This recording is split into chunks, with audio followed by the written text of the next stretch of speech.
السلام عليكم أحبائي الكرام، أهلا وسهلا بحضراتكم.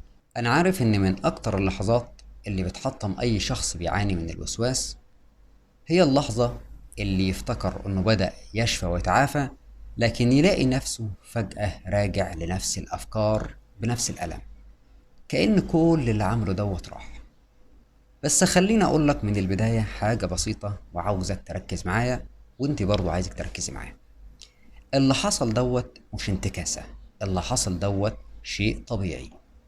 في الحلقة دي أنا هشرح لكم ليه وإزاي نتعامل معاه من غير ما ننهار، بل بالعكس إزاي إحنا نستفيد منه.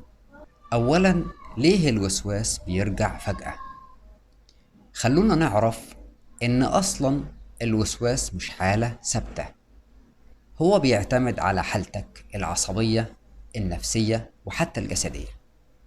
يعني اللي بيحصل غالبا إنك أنت بدأت تتعامل مع الوسواس واستخدمت بعض الأدوات، زي مثلا جربت التجاهل ومشيت خطوة أو اتنين، لكن فجأة حاجة حصلت. مثلا اتعرضت لضغوط، اتعرضت مثلا لقلق معين، يوم صعب عدى عليك، نقص في النوم، حصل لك شوية توتر. فهنا اللي حصل معاك إن الجهاز العصبي ارتبك. ركز في الجزئية ديت، الجهاز العصبي ماله ارتبك، وفجأة رجع الوسواس من الباب اللي سابه مفتوح.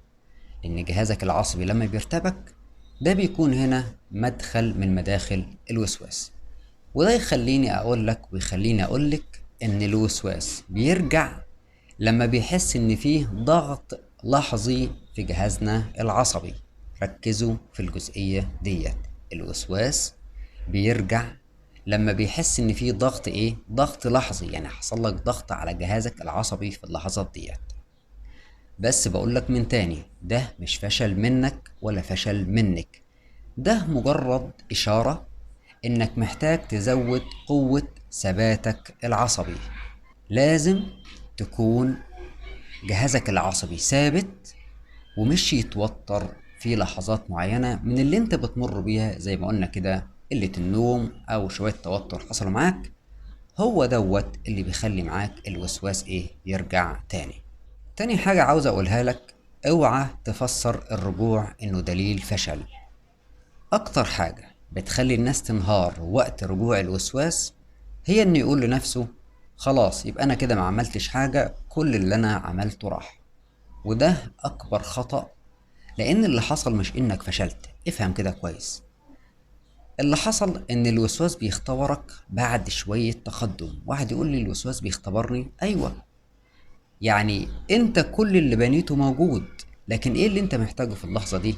محتاج انك تستخدمه وقت الهجوم مش بعده. يعني لو انت حصل معك شوية تقدم، محتاج ان انت تستدعيهم وتستشعر ان انت فعلا حصل عندك تقدم وقت هجوم الوسواس مش بعد منه.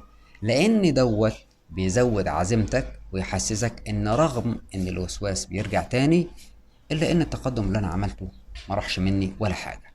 طيب دوت مش بس كده اللي انا عايزك تعمله، ده انا عايزك بقى تخش معايا في الخطوه الثالثه عشان هي مكمله للخطوه ديت، وهي انك تعرف ازاي بقى انك انت ما فشلتش، او انا حاليا فعلا صح. ايه اللي يثبت لي ان انا ما فشلتش؟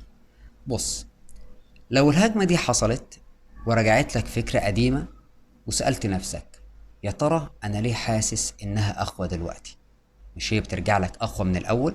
اه ده بيحصل، لان انت بدأت تعمل التمارين زي ما قلنا، وفجأة لقيت الوسواس رجع اقوى بافكار مختلفة. انا عاوز اقولك ان اللي حصل دوت طبيعي. طيب ليه؟ لان رجوع الوسواس مش معناه ان دوت علامة فشل، لكن هو علامة على انك داخل مرحلة اعمق في الشفاء. ركز في الجزئية ديت، رجوع الوسواس مش علامة على الفشل، لكن هو علامة على ايه؟ على انك داخل مرحلة اعمق في الشفاء. كل مرحلة شفاء بيظهر فيها شكل مختلف من الوساوس ومن الافكار، لكن كلهم بيقوموا على نفس الآلية، اللي هي ايه؟ الخوف زائد الشعور القوي زائد فقدان السيطرة. هو بيحاول يجمع لك الثلاث حاجات دول في بعض. فلما تلاقي نفسك جات لك افكار وسواسيه اقوى من الاول، ده معناه ان انت كده بتتقدم في ايه؟ في الشفاء. طيب يا ترى ازاي تتعامل مع هجمات الوسواس اللي انت كل بقى ما هتخف شوية كل ما هتجيني اعراض ازيد؟ ازاي نتعامل مع الموضوع دوت؟ عندنا 5 خطوات علمية هتساعدك لما الوسواس يرجع فجأة، وانت برضو حاولي تطبقي الخطوات دي. رقم 1، ما تفسرش الرجوع تفسير سلبي. يعني مثلا اول ما الفكرة ترجع اوعى تقول لنفسك انا خلاص وقعت، بل نقول العكس. نقول ايه؟ اللي حصل دوت اختبار مش انتكاسة.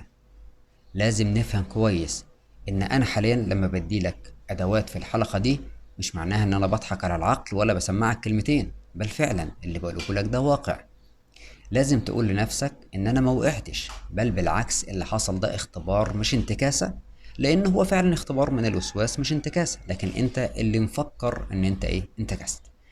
المعلومة ديت بتقلل جدا من التوتر العصبي المصاحب للهجمة وبتمنع الوسواس من التمدد. طيب الخطوة رقم 2، عاوزك تطبقي نفس الأدوات القديمة من جديد. كتير في ناس تقولك ايه؟ أنا عملت الخطوات دي قبل كده وما فادتنيش دلوقتي، وده مش صحيح. طيب ايه هو الصح؟ الصح ان الخطوات اللي انت استخدمتها واللي انت استخدمتيها قبل كده هتنفع تاني. لكن احنا محتاجين هنا حاجة مهمة قوي، انت محتاج تستخدمها وانت مؤمن انها مش بتمنع الوسواس لكن بتقلل سلطته عليك. نفهم الحتة ديت، عشان في ناس بتفكر انه لما بيستخدم تمرين ضد الوساوس انه عاوز يمنعه تماما. التمارين اللي احنا بنعملها فايدتها انها بتقلل من تأثير سلطته علينا، وتدريجيا بيبدأ العقل يتبرمج على انه ما يتابعش الافكار ديت تاني.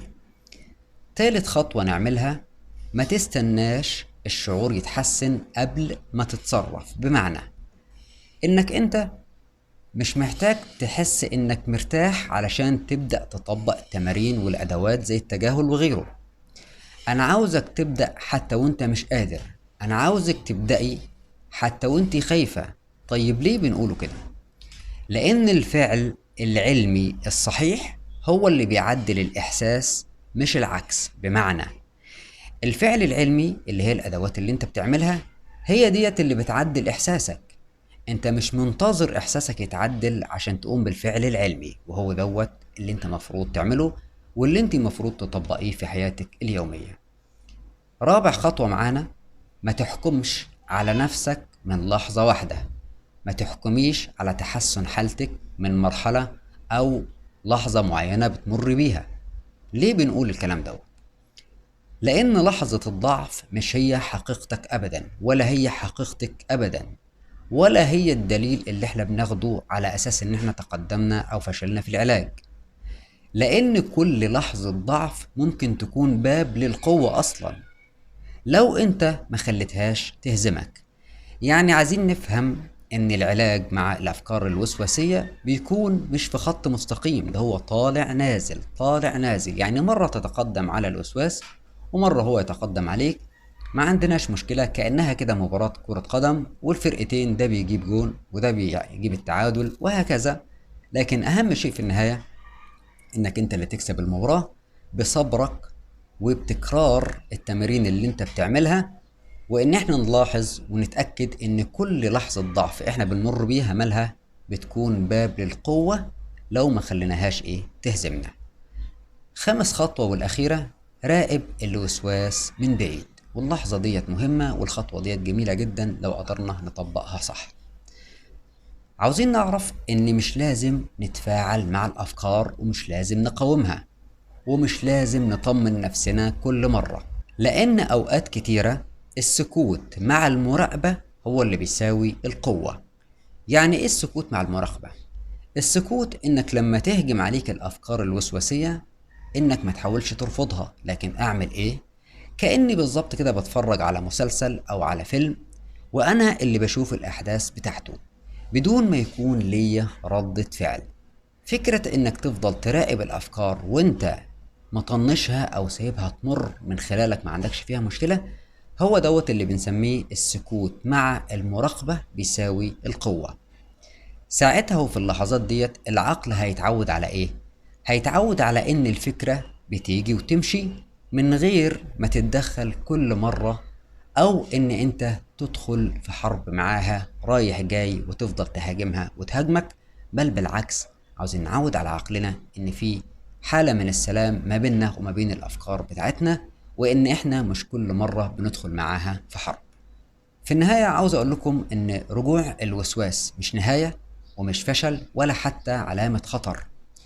رجوع الوسواس يعني إنك بتتقدم وإنك بتتقدمي وبتمري بمرحلة أعمق من الأفكار الوسواسية، وإن إحنا محتاجين نزود بس أدواتنا شوية. مش محتاجين إن إحنا نفضل بقى نلوم نفسنا ونجلد الذات ونقول إن إحنا ضيعنا اللي إحنا وصلنا له.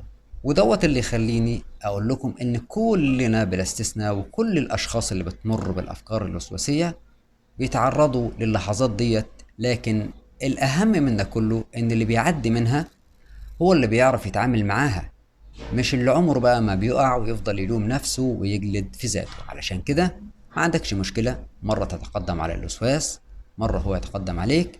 أهم شيء إن أنت تكون عارف إزاي تتعامل معاه من خلال الخطوات اللي احنا قلناها ديت مع بعض. بكده نكون وصلنا لنهاية الحلقة. أتمنى يا رب يكون الكل استفاد. أتمنى الشفاء للجميع، وألقاكم في فيديو آخر. السلام عليكم ورحمة الله وبركاته.